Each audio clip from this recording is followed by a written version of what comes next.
بعض لوگ یہ سوال کرتے ہیں اعتراض، جیسے ہندو لوگ وہ مسلمانوں پر یہ زیادہ سوال کرتے ہیں کہ تم لوگ تو اپنی بہنوں کے ساتھ شادی کرتے ہو۔ السلام علیکم ورحمۃ اللہ وبرکاتہ۔ اسلام کے اندر جو شادی ہوتی ہے، جو نکاح کیا جاتا ہے، یہ نکاح کیا چیز ہے، کیوں کیا جاتا ہے، اس کے کیا اغراض و مقاصد ہیں، اور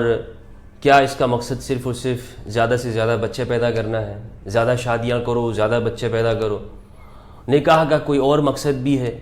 کیوں نکاح کا حکم دیا گیا ہے، نکاح کا فائدہ کیا ہے، اس کی ڈیفینیشن کیا ہے، تو آج ہم اسی کے اوپر گفتگو کریں گے۔ نکاح کا جو لفظ ہے یہ عربی زبان کا ہے نکاح، اس کا مطلب ہوتا ہے ملنا، دو چیزوں کا آپس میں ملنا، دو چیزوں کا آپس میں انضمام ہو جانا، ایک دوسرے کے ساتھ بالکل مل جانا، اس کا مطلب ہوتا ہے نکاح۔ اور ہماری زبان کے اندر اردو میں اسے شادی کہتے ہیں، بیاہ کہتے ہیں، اور ہندی میں اس کو وواہ کہتے ہیں۔ یہ اس کی جو شرعی ڈیفینیشن ہے وہ کیا ہے؟ یہ کہتے ہیں میاں بیوی کا ایسا معاہدہ، ایسا سوشل کانٹریکٹ کہ جو دونوں کو آپس میں ان کے جو جنسی تعلقات ہیں، جو ملاپ ہے، اس کو شریعت میں جائز قرار دیتے ہیں۔ یعنی نکاح کے علاوہ، نکاح کیے بغیر مرد اور عورت کے آپس کے جنسی تعلقات کو اسلام نے، شریعت نے حرام قرار دے دیا، اور یہ ہر مذہب کے اندر اس کی کوئی نہ کوئی صورت پائی جاتی ہے۔ تمام مذاہب کے اندر جو کسی خدا کے اوپر یقین رکھتے ہیں، ان میں مرد اور عورت کا آپس میں ایسا ملاپ جو کسی کانٹریکٹ کے بغیر ہوا ہو، وہ ٹھیک نہیں ہے، وہ جائز نہیں ہے۔ آپ ہندوازم کو دیکھ لیں یا کرسچینٹی یا جوڈائزم کو، کوئی بھی ہو، اس میں آپ دیکھیں تو آپ کو باقاعدہ ایک سوشل کانٹریکٹ ہوتا ہوا نظر آئے گا کہ مرد کی طرف سے کچھ لوگ ہوں گے، عورت کی طرف سے ہوں گے، اور کچھ اس کی ایک شکل ہوگی۔ ہندوازم میں پھیرے لیے جا رہے ہیں، اور کرسچینٹی میں جا کر، چرچ میں جا کے پوپ کے سامنے اقرار کیا جاتا ہے، مرد اور عورت دونوں اقرار کرتے ہیں، اظہار کرتے ہیں، اور ایک دوسرے کو اپنا لیتے ہیں۔ اب یہی آپ دیکھیں کہ اسلام کے اندر بھی مرد و عورت کا یہ تعلق، اس کو باقاعدہ جائز قرار دینے کے لیے نکاح رکھا ہے کہ مرد عورت کا آپس میں تعلق تبھی جائز ہوگا کہ جب وہ دونوں آپس میں کچھ شرائط کے ساتھ لوگوں کے سامنے آ کر اس کا اعلان کریں گے اور اقرار کریں گے۔ میں تمہیں اپنانا چاہتا ہوں، کیا تمہیں قبول ہے؟ وہ قبول ہے کہے گی، ہاں، اور اس دونوں طرف سے اقرار، ایجاب و قبول اس کو کہتے ہیں۔ قرآن مجید کے اندر اس کے بارے میں کیا کہا گیا؟ تو سورہ النساء ہے قرآن مجید میں، قرآن کی چوتھی سورت ہے، اس میں شروع کی آیات کے اندر باقاعدہ واضح طور پر بتایا ہے کہ یہ آپس میں مرد عورت کا جو ملاپ ہے یہ کیوں ہے۔ اعوذ باللہ من الشیطان الرجیم، بسم اللہ الرحمن الرحیم، یا ایھا الناس اتقوا ربکم الذی خلقکم من نفس واحدہ وخلق منها زوجها وبث منہما رجالا کثیرا ونساء۔ فرمایا کہ اے لوگو، تم اس پروردگار کا خوف رکھو کہ جس نے تمہیں ایک ہی نفس سے پیدا کیا، مرد و عورت دونوں ایک ہی سے پیدا ہیں، ایک ہی نفس سے، ایک ہی چیز سے پیدا ہے۔ وخلق منها زوجها، اور پھر اس سے اس کا جوڑا پیدا کیا، وبث منہما رجالا کثیرا ونساء، اور پھر ان دونوں میں سے بہت سارے مردوں کو اور عورتوں کو پیدا کیا اور پھیلا دیا۔ تو اس میں بتایا کہ پروردگار سے ڈرنا کیسا ہوگا کہ تم جو آپس میں جو تعلق رکھو تو وہ پروردگار تمہارے سامنے ہو، اس کے اندر اس کے نام کے ساتھ تمہارا آپس میں تعلق ہوگا، اور اسی سے پھر آگے بہت سارے لوگ، اور اس کائنات کے اندر جو انسانی آبادی ہے وہ بڑھتی رہے گی۔ سورہ نساء کی آیت نمبر 1 ہے۔ تو معلوم یہ ہوا کہ مرد و عورت کا یہ باقاعدہ جو ملاپ ہے، یہ خدا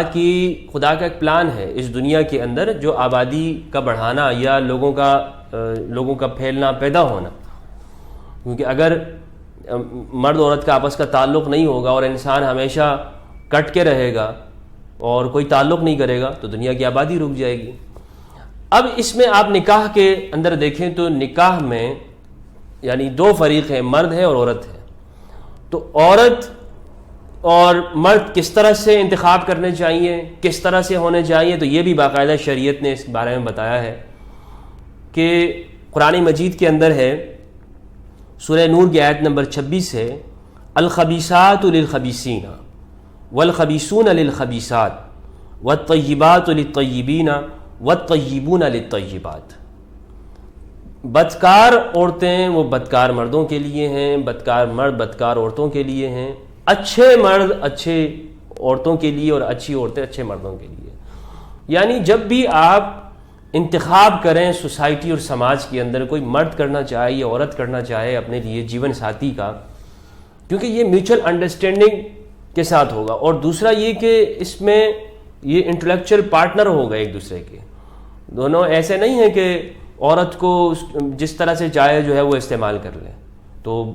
کسی بھی طرح کی عورت ہو کوئی بھی ہو، نہیں، بلکہ اس میں یہ دیکھا جائے گا کہ اب آگے اولاد پیدا ہوگی، ان کی تربیت کی جائے گی، تو کہیں ایسا نہ ہو کہ شروع سے ہی کوئی خرابی ایسی آ جائے کہ جس کی وجہ سے پھر آگے اولاد وہ پھر آگے غلط ڈگر کے اوپر چلنا شروع کر دے۔ تو لہٰذا جب بھی رشتہ دیکھا جائے تو یہ دیکھا جانا چاہیے کہ جو سامنے والا شخص ہے، مرد ہے یا عورت ہے، اس کا کریکٹر کیا ہے، وہ سماج کے اندر وہ کیا کرتا ہے، کیا اس کا کاروبار ہے، کیا بزنس ہے، کس طرح کے اس کے اخلاق اور معاملات، لوگوں کے ساتھ بیہیویئر کیا ہے۔ تو اس سے مراد یہ بھی نہیں ہے کہ ہمیشہ جو ہے وہ بندہ اگر کسی گناہ سے توبہ کر لے، ایک گناہ کرنے سے کوئی خبیث ہو گیا، نہیں، مطلب یہ ہے کہ جو کسی چیز کو اگر پیشے کے طور پہ اپنا لیتا ہے اور اس سے وہ عادت بن جاتی پھر وہ چھوٹتی نہیں ہے، لہٰذا وہ لوگ اگر وہ کرنا بھی چاہیں تو آپس میں کر لیں، جیسے وہ گناہ اور لت جن کو لگ جاتی ہے تو وہ آپس میں ہی کر لیں، وہ ان کو اگر کوئی دوسرا فرد لے کر آئے گا تو پھر اور اس کا وہ ٹھیک نہ ہو چکا ہو، تزکیہ نہ ہو چکا ہو، تو پھر وہ آپ کو پتہ ہے کہ ایک بہتر اس میں کسی خاندان میں جائے گا تو وہ خرابیاں پیدا ہوں۔ لہٰذا قرآن نے کہہ دیا کہ جب بھی آپ اپنے لیے کوئی انتخاب کریں جیون ساتھی تو یہ ضرور دیکھیں کہ اس کا کریکٹر کیا ہے، پہلی بات۔ دوسری بات یہ ہے، حدیث میں آتا ہے صحیح بخاری کے اندر کتاب النکاح میں، نبی صلی اللہ علیہ وآلہ وسلم نے فرمایا، تنکح المرأة لأربعین لمالها ولحسبها وجمالها ولدینها، عورت سے 4 وجہوں سے شادی کی جاتی ہے۔ ایک تو یہ ہے کہ اس کے مال کی وجہ سے، کہ عورت پیسے والی ہے، خاندانی ہے، مال اس کے پاس مال و دولت ہے، بزنس کرتی ہے، مال ہے تو اس سے شادی کر لی جاتی ہے۔ وَلِحَسَبِهَا، اس کے نسب کی وجہ سے، سوسائٹی کے اندر اس کا حسب، اس کا مقام کیا ہے، اونچے گھرانے کی خاتون ہے تو اگر اس میں شادی کی جائے گی تو ایک تعلقات اچھے ہو جائیں گے سماج کے اندر، اس کا بھی ایک نام بڑا ہو جائے گا، تو اس وجہ سے بھی کی جاتی ہے۔ وَجَمَالِهَا، اس کی خوبصورتی کی وجہ سے، خوبصورت ہے اور اگر اس سے شادی ہوگی تو اس کا دل بھی بہلتا رہے گا۔ وَلِدِينِهَا، نبی صلی اللہ علیہ وسلم نے چوتھی وجہ بیان فرما دی کہ دین کی وجہ سے بھی جو ہے وہ نکاح کیا جاتا ہے، اور پھر حکم دیا فَاظْفَرْ بِذَاتِ الدِّينِ تَرِبَتْ يَدَاكَ، تجھے چاہیے صحابی کو نصیحت کرتے ہوئے کہ تم دین والی تلاش کرو، دین والی تلاش کر کے کامیابی حاصل کرو، کیونکہ جو خاتون اس کے جو اس کے سنسکار ہیں، جو اس کے اخلاق ہیں، جو اس کے رسم و رواج وہ دین کے اوپر ہوں گے تو اس کے اخلاق بھی درست ہوں گے، اس کے خدا کا خوف بھی ہوگا، وہ خاوند کے پیچھے اس کے مال کی بھی حفاظت کرے گی، وہ اس کے بستر کی بھی حفاظت کرے گی۔ تو نبی صلی اللہ علیہ وآلہ وسلم نے چوتھی چیز کو حکم دیا کہ آپ یہ چیزیں انتخاب کریں خاتون کے اندر، دیندار ہونا، اور دیندار ہونے سے مراد یہ نہیں کہ کسی دینی تنظیم کی ممبر ہو یا کسی دینی مذہبی جماعت کی رکن ہو یا مبلغہ یا داعیہ ہو، یہ دین سے مراد یہ نہیں ہے۔ دین سے مراد یہ ہے کہ اس کے خاندان کے اندر آپ یہ معلوم کریں کہ خاتون کے اس نے اپنی عفت کی ہے، حفاظت رکھتی ہے نہیں رکھتی، ہاں، اور وہ اس کے لوگوں کے ساتھ معاملات کس طرح سے ہیں، اس کے اندر یہ چیزیں دیکھیں کہ وہ یہ بھی نہیں کہ وہ بالکل اپنے آپ کو ایسا کر کے رکھے کہ بہت غسیلی ہو۔ دیندار ہونے سے مراد یہ کہ جی ایسی خاتون ہے وہ تو کسی سے بات تک نہیں کرتی، ہاتھ تک نہیں ملاتی، یا وہ ہمیشہ وہ غصے میں رہتی ہے، کوئی بھی اس سے بات کرتا ہے تو اس کو آگے سے جوتا اور سینڈل دکھانے لگ جاتی ہے۔ دیندار خاتون ہونے کا مطلب یہ بھی نہیں ہے۔ متقیہ پرہیزگار ہونے کا یہ بھی نہیں ہے کہ کسی نے کوئی بات کر دی اور آگے سے اس نے جو ہے نا وہ تھپڑ رسید کر دیا. متقیہ اور پرہیزگار یا دیندار خاتون سے مراد یہ ہے کہ اس نے اپنے صوم و صلات کی پابند اور اس کی زندگی کے اندر جو اس کے اخلاق ہیں وہ بڑوں کا ادب کرنا جانتی ہو, چھوٹوں پر شفقت جانتی ہو, گھر گرہستی گھر کے کاموں کو بہتر طور پر کر سکتی ہو, ماں باپ کے حقوق ادا کرتی ہو. اور اگر آپ اس کا امتحان لینا چاہیں کسی خاتون کا, اس کا آسان طریقہ ہے ان کے گھر میں مہمان بھیج دیں, اجنبی رشتے کی بات نہ کریں. یا اکثر سہیلیاں جانتی ہیں کہ وہ لڑکی کس طرح سے ہے, تو یہ ساری چیزیں معلوم ہوتی ہیں. اور آج کل تو انٹرنیٹ کا زمانہ ہے, تو واٹس ایپ اور فیس بک, یوٹیوب سب پتہ چل جاتا ہے, ٹک ٹاک ہے, یہ ساری چیزیں موجود ہیں. تو دیندار کی نشانی جو قطعاً جو کچھ لوگ یہ بیان کرتے ہیں کہ جی خاص قسم کا گیٹ اپ اپنانا اور خاص قسم کا حلیہ, پھر اس کو یہ کہتے ہیں کہ جی یہ والی لڑکی جو ہے نا یہ دیندار ہے, ہاں یہ فلاں مدرسے کی قاریہ مبلغہ اور داعیہ, فلاں تنظیم کی ممبر ہے, فلاں مذہبی تنظیم سے اس کا تعلق ہے, اور یہ اتنے جو ہے وہ اجتماعات کرواتی ہے, اتنے کارڈ بانٹتی ہے اور اتنے درودوں کی محفلیں کرواتی ہے اور یہ جمع کرتی ہے. یہ دین سے مراد یہ نہیں, یہ بہت محدود تصور کر دی. اچھی چیزیں ہیں کہ اگر اس کا تعلق کسی ایک دھارمک سنستھا کے ساتھ یا مذہبی جماعت کے ساتھ, یعنی کوئی غلط کام تو نہیں کر رہی نا کسی پر کچھ, لیکن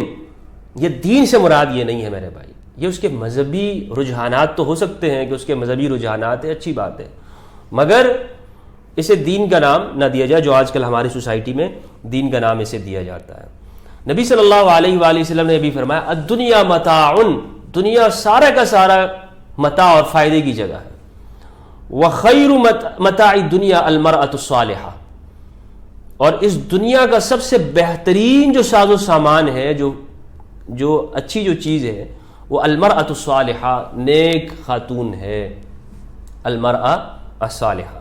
صحیح مسلم کی حدیث ہے, کتاب الرضاع, حدیث کا نمبر ہے 1467. اچھا, قرآن مجید کے اندر سورہ نساء کی آیت نمبر 22 اور 23 کے اندر ڈیٹیل کے ساتھ بتا دیا ہے کہ کن کے ساتھ آپ نکاح کر سکتے ہیں, کن کے ساتھ نہیں کر سکتے. حرمت علیکم امہاتکم و بناتکم, تم پر تمہاری والدہ حرام ہیں, بیٹیاں حرام ہیں, خالائیں حرام ہیں,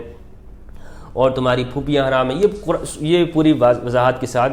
اس میں بتا دیا کہ کون کون سے جو رشتے ہیں وہ تمہارے اوپر حرام ہیں, ان کے ساتھ نہیں کیا جا سکتا. اسلام کے اندر ان رشتوں کے ساتھ شادی کرنا, نکاح کرنا حرام ہے, منع ہے, بہت بڑا گناہ, یعنی ہو ہی نہیں سکتی, یہ نکاح منعقد ہی نہیں ہو سکتا. والدہ کے ساتھ, بیٹی کے ساتھ, بھانجی, بھتیجی, خالہ, پھوپھی, والد کی بہن, ماسی کہتے ہیں غالباً, ان کے ساتھ نہیں ہو سکتا. یعنی اوپر بھی چلے جائیں, والد کی والدہ اوپر کی طرف بھی اور اس سے پھر نیچے, جن کو سگے رشتے کہتے ہیں, جیسے والدہ اور پھر اس کی ان کی بیٹی یعنی بہن, اور پھر یہاں سے نیچے آپ جتنے چلتے جائیں ان کے ساتھ نہیں ہو سکتا, یا اوپر کی طرف چلتے جائیں. اور اس طرح والد کی طرف جو رشتے ہیں ان کے ساتھ بھی جو اوپر کے جو رشتے ہیں ان کے ساتھ نہیں ہو سکتا. ٹھیک ہے, دادی ہے, دادی یا اوپر کی جتنے چلتے جائیں یا اس سے نیچے جاتے جائیں. ہاں, اس میں یہاں پر جو ہے اگر دائیں بائیں کے جو رشتے ہیں, جیسے خالہ کے ساتھ تو نہیں ہے لیکن خالہ کی بیٹی جس کو کزن کہتے ہیں, بیٹا یا بیٹی, اس کے اندر اسلام نے کہا کہ یہ آپ ان کی شادی ہو سکتی ہے, اسلام نے اس کو جائز قرار دیا ہے. میں نے بتایا کہ آپ اوپر کے جو رشتے ان کے ساتھ نہیں ہو سکتی, لیکن جو سائڈ کے ہیں کزن ان کو کہتے ہیں, تو اسلام نے کزن میرج کو جائز قرار دیا. بعض لوگ یہ سوال کرتے ہیں اعتراض, جیسے ہندو لوگ وہ مسلمانوں پر یہ زیادہ سوال کرتے ہیں کہ تم لوگ تو اپنی بہنوں کے ساتھ شادی کرتے ہو, اور جب ان سے پوچھا جائے کہ بھئی ہم کہاں پر بہنوں کے ساتھ شادی کرتے ہیں, اسلام نے تو قرآن میں واضح طور پر منع کیا ہے, والدہ اور بیٹی ان کے ساتھ شادی نہیں ہو سکتی, بھتیجی اور بھانجی ان کے ساتھ بھی نہیں ہو سکتی, حرام ہے. تو بہنوں کا تو تصور ہی نہیں ہے, تو پھر یہ بات کیوں کی جاتی ہے اسلام مسلمانوں کے اوپر؟ تو جب ان سے ہم ڈیٹیل لیتے ہیں تو وہ کہتے ہیں کہ دیکھیں آپ کے اندر کزن کے ساتھ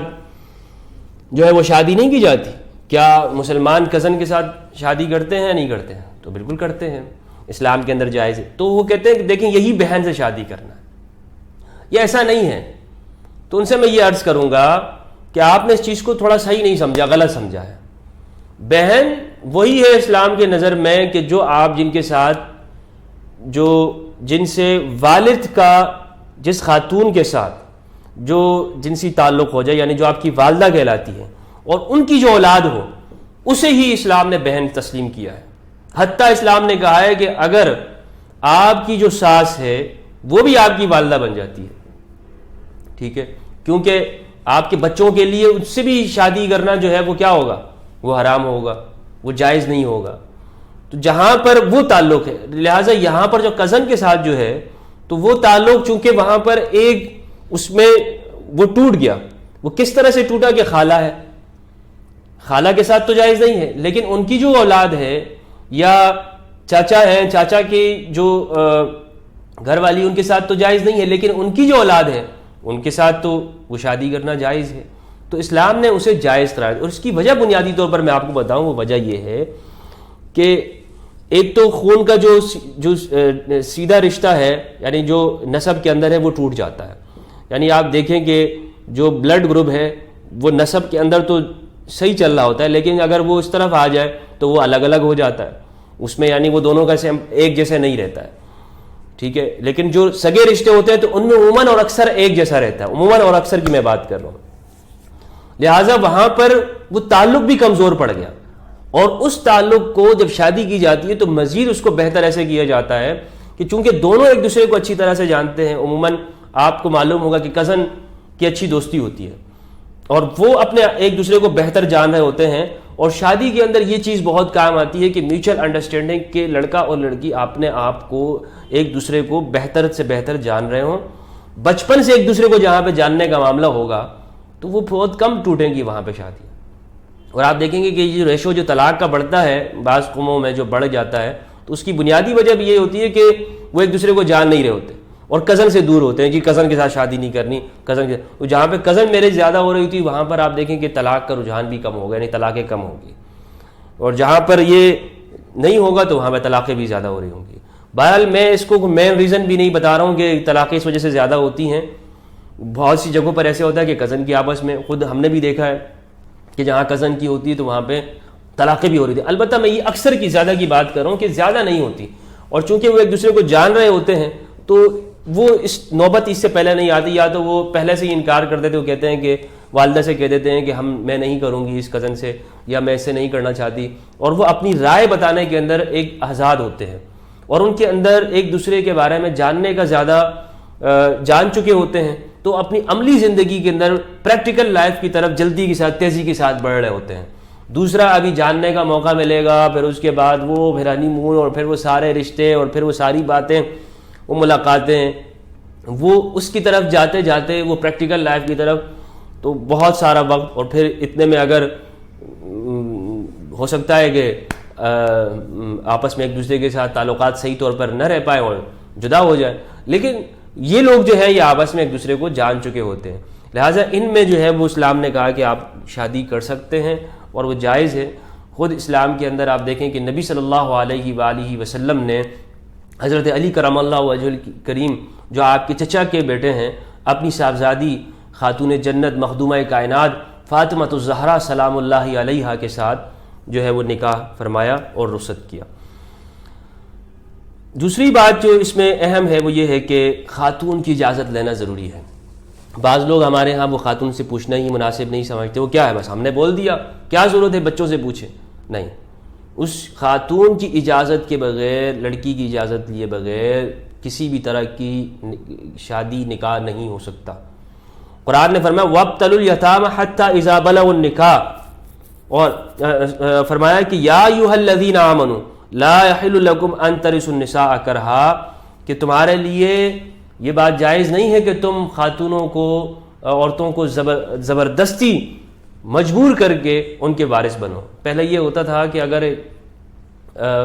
باپ مر جاتا تھا، کوئی شخص مر جاتا تھا تو اس کی جو وراثت ہے، مال، وہ تو آتا ہی تھا نیچے والے لوگوں کے پاس، ان کی بیویاں بھی آ جاتی تھیں، وہ بھی اس کو بھائی اور دوسرے لوگ جو ہے وہ قبضے میں کر لیتے کہ یہ ہمارے باپ کی جو ہے وہ گھر والی ہے۔ تو قرآن نے فرمایا کہ اسلام نے آ کے اس چیز کو ختم کیا، کہا کہ نہیں، یہ تم کیا کر رہے ہو، اس کی اجازت لی ہے، اس سے پوچھا ہے وہ کہاں جانا چاہتی ہے۔ تو خاتون کی اجازت لینا اسلام کے اندر یہ ضروری ہے، بلکہ اس کے بغیر نہیں ہوگا نکاح۔ اسی طرح نکاح اور شادی کے اندر کرنے سے پہلے ایک منگنی کے لیے پیغام، منگنی اصل میں نکاح کے پیغام کو کہتے ہیں، کہ میں یا بڑے چلے جاتے ہیں اور وہ کہتے ہیں کہ ہم اپنے بیٹے کے لیے آپ کی بیٹی کا رشتہ چاہتے ہیں۔ اسلام میں تو یہ ہے کہ دونوں طرف سے ہو سکتا ہے، خاتون بھی بھیج سکتی ہے اور مرد کی طرف سے بھی رشتہ جا سکتا ہے، اس میں کوئی پابندی نہیں ہے، ضروری نہیں ہے کہ مرد کی طرف سے رشتہ جائے گا، لڑکی والوں کی طرف سے بھی رشتہ جا سکتا ہے۔ جیسے حضرت ام المؤمنین ختیجۃ الکبریٰ سلام اللہ علیہا نے اپنی رغبت کا اظہار کیا تھا نبی صلی اللہ علیہ وآلہ وسلم سے رشتے کے لیے، اور پھر جناب ابی طالب علیہ السلام وہ پھر رشتہ لے کے گئے تھے، اور پھر اس طرح تو رغبت کا اظہار کوئی بھی کر سکتا ہے۔ اس کے بعد پھر باقاعدہ نکاح ہوتا ہے۔ نکاح کیا ہے؟ نکاح کے اندر خطبہ پڑھا جاتا ہے، اس میں سورہ نساء کی آیت ہے، اور 2 گواہوں کا ہونا ضروری ہے جو اس شادی کے اندر موجود ہوں گے۔ اگر گواہ نہیں ہوں گے تو نکاح فاسد ہوگا، نکاح فاسد ہوگا، یعنی فاسد سے مطلب یہ کہ ابھی کمپلیٹ نہیں ہوا، 2 گواہ کا ہونا ضروری ہے۔ پھر اس نکاح کے اندر مرد اور عورت دونوں کی طرف سے ایجاب اور قبول، یعنی کہیں گے کہ کیا تمہیں قبول ہے، بات کو رکھیں گے، اور پھر وہ آگے سے قبول کا اظہار کریں گے۔ ایک اس کے اندر مہر دیا جاتا ہے، یعنی مرد کی طرف سے عورت کے لیے مہر۔ مہر کیا ہے؟ مہر ہے وہ معاوضہ، وہ بدلہ ہوتا ہے، کچھ رقم۔ وہ رقم کتنی ہونی چاہیے؟ کم سے کم اس کی جو مقدار ہے وہ اس سوسائٹی کے اندر اس خاتون کے جو دیگر جو بہنیں ہیں یا اس کی جو کزن ہیں ان کی شادی میں جو طے پایا تھا، مہر مثل اسے کہتے ہیں، اس کی مقدار ہے، اور یعنی اتنی اس کو دینی چاہیے، اتنی کم نہیں۔ یعنی اس خاتون کو اگر اتنے دی جاتی ہیں تو جو ان کے خاندان کے اندر تو اس سے کم نہیں دینا ہوگا۔ اب زیادہ سے زیادہ کی کوئی حد نہیں، زیادہ سے زیادہ جتنی بھی دی جا سکتی ہے، جتنی استطاعت ہو وہ دے سکتے ہیں، کوئی پابندی نہیں ہے۔ پھر اس کے اندر جب یہ ہو گیا، نکاح ہو گیا، کیونکہ قرآن مجید کے اندر ہے سورہ نساء کی آیت نمبر 4 وَآتُوا النِّسَاءَ صَدُقَاتِهِنَّ نِحْلَةً،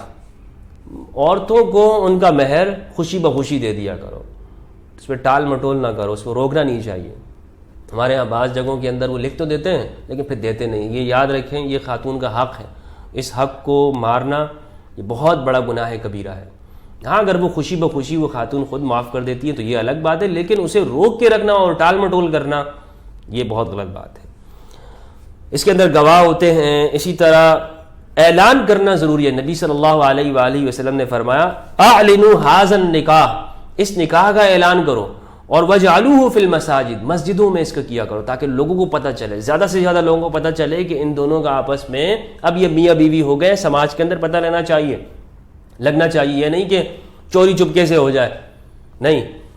وَاضْرِبُوا عَلَيْهِ بِالدُّفُوفِ، اور باقاعدہ اس کے اوپر دف بجاؤ تاکہ لوگوں کو معلوم پڑے۔ یہ ترمذی کی حدیث ہے، کتاب النکاح، حدیث کا نمبر ہے 1080۔ نکاح ہو گیا، الحمدللہ، مبارک ہو گئی۔ اب اس کے بعد کیا ہوگا؟ اب اس کے بعد ایک سنت عمل ہے، اور وہ یہ ہے دعوت ولیمہ، کہ جب رات گزر جائے گی اس کے بعد پھر لڑکے والوں کی طرف سے ولیمہ کھانا پکایا جاتا ہے، اور اس میں لوگوں کو بلایا جاتا ہے اور خوشی کا اظہار کیا جاتا ہے۔ کیونکہ دیکھیں نکاح یہ آگے جا کر آپ ایک ایسی زندگی شروع کر رہے ہیں جس میں آپ کی وجہ سے اللہ تبارک و تعالیٰ اور لوگوں کو مخلوق پیدا کرے گا اور لوگوں کو زندگی ملے گی۔ اس لیے اس کا آغاز یہ شکر کے ساتھ بھی ہو رہا ہے، اور بڑے پاکیزہ عمل ہے۔ اسلام نے اس کو بڑا پاکیزہ عمل قرار دیا ہے کہ یہ آپ کی جو جسمانی طہارت و تزکیے کا بھی ایک ذریعہ ہے، یہ گناہوں سے محفوظ ہو جائیں گے، بری چیزوں کی بری صحبتوں سے محفوظ ہو جائیں گے۔ تو نکاح کے اندر جو چیزیں ضروری تھیں وہ آج ہم نے اس کے اوپر گفتگو کر لی۔ امید کرتا ہوں کہ بہت کچھ سمجھ میں آئے گا۔ اگر اس حوالے سے کوئی سوال ہو اسلامک میرج کے حوالے سے تو آپ ضرور پوچھ سکتے ہیں، کمنٹ کر سکتے ہیں۔ اجازت چاہتا ہوں، السلام علیکم ورحمۃ اللہ وبرکاتہ۔